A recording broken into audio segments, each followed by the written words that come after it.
सध्या कच्च्या कैऱ्या बाजारामध्ये भरपूर प्रमाणामध्ये येत आहेत आणि ह्या कच्च्या कैरीपासून एक मस्तपैकी रेसिपी आज बनवणार आहोत.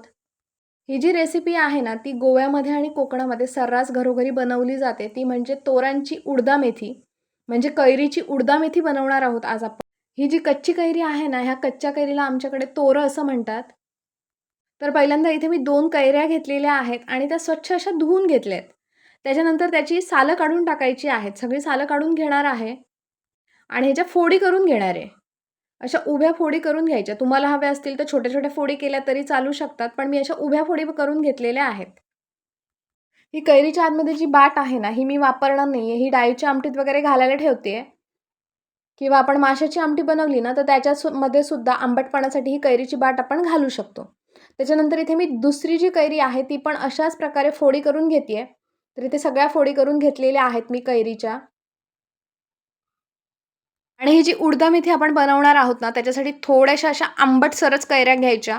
गोडसर अशा कैऱ्या घ्यायच्या नाहीत. आंबट कैऱ्या असल्या तर उडदा मेथी छान होते.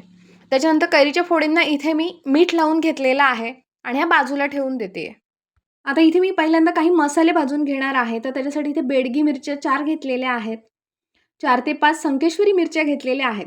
तुम्हाला जर ह्या दोन्ही मिरच्या वापरायच्या नसतील ना, तर तुम्ही गावठी मिरच्या ज्या मिळतात ना छोट्या, त्या वापरल्या तरी चालू शकतं.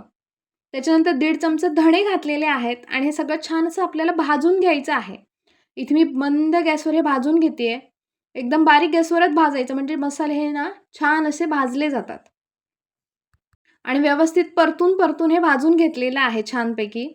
इथे मसाले छान असे भाजलेले आहेत. हे एका ताटामध्ये काढून घेतेय. त्याच्यानंतर आता मी इथे बाकीचे मसाले भाजून घेणार आहे. तर पहिल्यांदा इथे उडदाची डाळ घेतलेली आहे. ही 1.5 चमचा घेतलेली आहे. त्याच्यानंतर इथे मेथी घेतलेली आहे. पाव चमच्यापेक्षा थोडी जास्त आहे आणि अर्ध्या चमच्यापेक्षा थोडीशी कमी अशी मेथी घेतलेली आहे. त्याच्यानंतर 1.5 चमचा इथे मी तांदूळ घेतलेले आहेत. हे पण एकदम बारीक गॅसवरच भाजून घ्यायचे आहेत परतून असे. तर इथे डाळ, तांदूळ आणि मेथी व्यवस्थित अशी भाजून झालेली आहे, खमंग अशी. हे सगळे मसाले जे भाजून झालेले आहेत ना, हे आपल्याला एकदम व्यवस्थित असे थंडगार करायचे आहेत. तर मी एका ताटावर काढून घेतले आणि थंड करून घेतेय.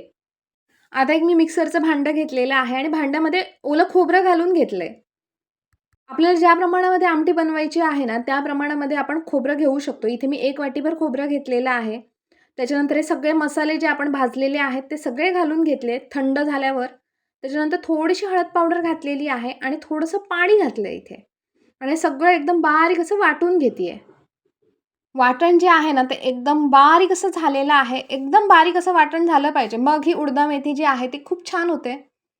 मस्त असं हे वाटण झालेलं आहे. तुम्ही बघू शकताय. आता हे जे वाटण बनवलेलं आहे ते बाजूला ठेवून देते. आता आपण उडदा मेथी बनवायला घेऊया.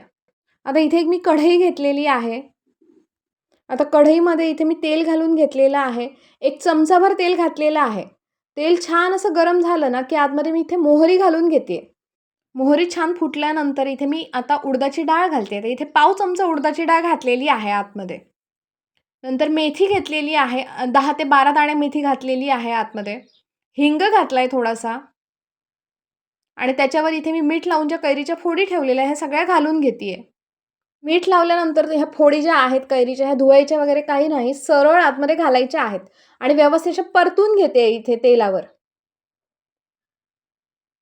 हे जे कैरीच्या फोडी आतमध्ये आपण घातलेल्या आहे, मस्तपैकी तेल असं लागलेलं आहे. वर आपल्याला झाकण वगैरे ठेवायची गरज नाहीये किंवा पाणी घालून शिजवायची पण गरज नाहीये. आतमध्ये मी डायरेक्ट इथे वाटण घालून घेतेय आणि हवं तेवढं पाणी घालून घ्यायचं. मिक्सर धुवून मी इथे पाणी घालून घेतेय. जेवढे आपणाला उडदा मेथी बनवायची आहे ना, तेवढं पाणी घालून घ्यायचं. ही उडदा मेथी आहे ना, ही जास्त पातळ पण नसते, थोडीशी अशी जाडसरच असते.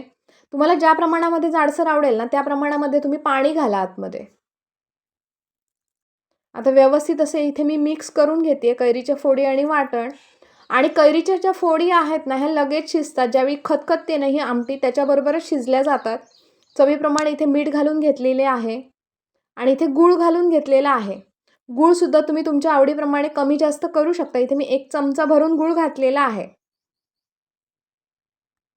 पुन्हा एकदा व्यवस्थित असं हे मिक्स करून घेते आणि आता सगळं आपल्याला व्यवस्थित असं हे उकळून घ्यायचं आहे.